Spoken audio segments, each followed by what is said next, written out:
Hello and welcome to episode 8 of season 2 of Free Speech. We have been super grateful of all the feedback we've gotten from you guys so far about the first season and the most recent episodes.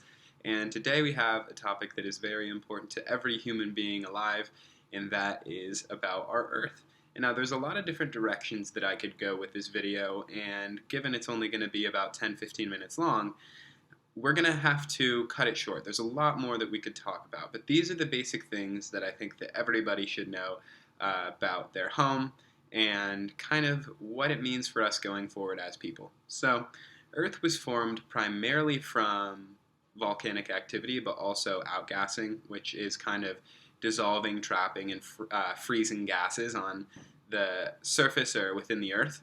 And then the oceans were developed even greater by asteroids and comets colliding with the water and contributing to its chemistry. And so the greenhouse gases kept the ocean unfrozen while the sun was only 70% as powerful as it is today. So greenhouse gases are actually the reason that the oceans were able to stick around when the sun wasn't as powerful as it is today. So then we look at the land masses of Earth. We know there are continents today. I live in North America, but 750 million years ago, Earth was condensed to Rodinia, which is kind of similar to Pangaea if you're familiar with the idea of a supercontinent. And then Rodinia shifts to Pannotia, and then we end up at Pangaea as the third large supercontinent that we are aware of, and that broke off 180 million years ago. So this means that dinosaurs got to experience a supercontinent, but then also the spread and eventual creation of the continents that we know today. And so the earliest signs of life were found in Western Australia and Western Greenland from 3.7 to 3.5 billion years ago. And then from 750 to 580 million years ago, Earth was effectively a snowball, while there still was life on the surface of the Earth. Most of it was covered in snow, and it's very unrecognizable from the Earth that we're all accustomed to today. And then if you look at 66 million years ago, there's a meteor that collides with Earth that causes the eventual death of all the dinosaurs. Now, this is a theory. This is not scientifically objective, but this is what we think based on kind of when we look back at Earth's geology. It makes a lot of sense that that would have timed out that way. So what's ironic about the meteor that ended up ending the lives of all the dinosaurs is that had it hit, let's say, a few seconds later, a few seconds earlier, it probably would not have had as catastrophic of an effect that it did. But it hit at the exact point that would have caused the most damage. It was about 6 miles wide. And like I said, had it come at any other time, it would have been destructive, but it wouldn't have caused the ridiculous, toxic, earth-ending type of extinction that we came to see 66 million years ago, where the dinosaurs are effectively wiped off the surface of the Earth. And so there are 6 major extinctions. 5 of them happened before humans around, and 6th is actually caused by humanity. So let's start with the first one. 445 million years ago, there was a very intense ice age. Then we look to 375 to 360 million years ago. There was a drastic drop in oxygen, which changed the type of creatures that were on Earth. And then 252 million years ago is the asteroid that created a lot of volcanic activity across the world and actually made a lot of new land through these explosions. And then 200 million years ago, both of these affecting dinosaurs were around 250 and 200 million years ago, is massive volcanic eruptions, but through all the tectonic plates of Earth at once. So Earth is prone to have massive volcanic explosions everywhere on the surface of the planet. And then we have 66 million years ago where the asteroid impacts Earth. It's 6 miles wide and hits in the exact perfect spot to basically kill every large animal that was alive at the time. And now we look to now. So humans are actually the cause of the greatest extinction in the history of the world. Think of, for example, a highway. How do you think animals would react to a highway? It is basically a moving death machine that humans have created across everywhere in our entire landmass. Think of trying to be a migrating animal and having to cross these highways. It's very dangerous. That's why you see roadkill. That is just a small example of how humans are changing the world. Let's say you have 2 to 5 acres in your suburb home. that would have been a forest ecosystem with different types of birds, different types of mammals, different types of reptiles, but that's no longer available to the natural environment because of the way we built our society. When it comes to Earth's mass, like what makes up Earth, what's the heaviest? 32% of Earth is iron, 30% oxygen, 15% silicon, 14% magnesium, 3% sulfur, 2% nickel, 2% calcium, 1% aluminum, and a whole bunch of other materials.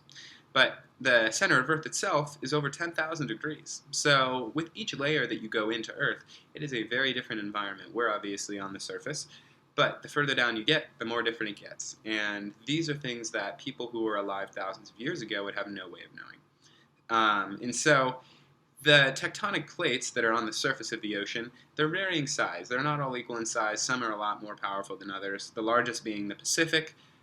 This is measured in millions of square miles. The Pacific tectonic plate is 103 million square miles. Then the African tectonic plate being 78, North American being 76, Eurasian being 68, Antarctic being 61. People often don't realize how large Antarctica is because of the way it's proposed on maps. And then the Indo-Australian being 47, and then South America being 44.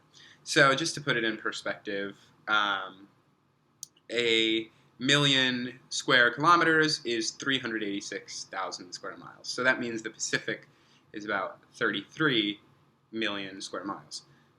So clearly we're dealing with massive masses here, but these are kind of changing over time. Earth itself is 197 million square miles. Now, 140 million miles of that are the ocean. And what you also have to keep in mind is that we're traveling 93 million miles every single year. So it's astonishing that something that large has so much force to it. It makes you realize just how insignificant we are. So when we break it down in terms of million acres, this is kind of the makeup of Earth. So 3,000 to 4,000 million acres is natural forests, and then from there, 3,000 million is pastures, which is very, very shocking that we have just as many pastures as we do forests. I think that that could have an incredibly negative effect on the air that we breathe and the environment that we have as people. And then from there, cropland takes up 1,500 million acres, and then unused productive land is another 400 million acres. So planted forest makes up 200 million acres, and then urban areas make up 200 million acres. So when we think about the effect that humans are having on Earth, the majority of the problems that we'll have, I think, are caused by the amount of pastures that we have for animals.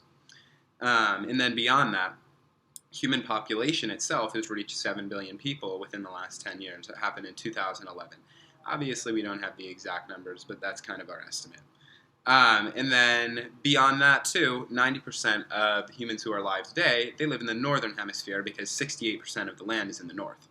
And that's important because only an eighth of Earth's surface is actually livable for human life. A lot of it is desert, mountainous areas. So we have to be super careful in protecting the areas where we know we're capable of living. So beyond that, in terms of everything outside of Earth and the unknowns, we have this. So almost 500 human beings have left the surface of the Earth to go to space. Farthest distance ever traveled was nearly 250,000 miles during the Apollo 13 mission. And so we really, as much as we have discovered a lot of Earth for a species, most animals don't know as much as humans do about Earth. We really have a lot of discovering to do when it comes to the universe, but even more surprisingly, and this is how I'll end the episode, humans have discovered 5% of the oceans. So, oceans make up most of the surface of the Earth, yet we still do not even know what is going on in the deep oceans. There could be life down there that we have no comprehension of, and that's why science is so exciting, because it's ever expanding. We don't have certainty about everything, but what we can be certain about is that Earth is a living, breathing, life-giving object. And whether or not you consider it to be alive, it has a lot of natural processes that almost make it seem as if it's conscious.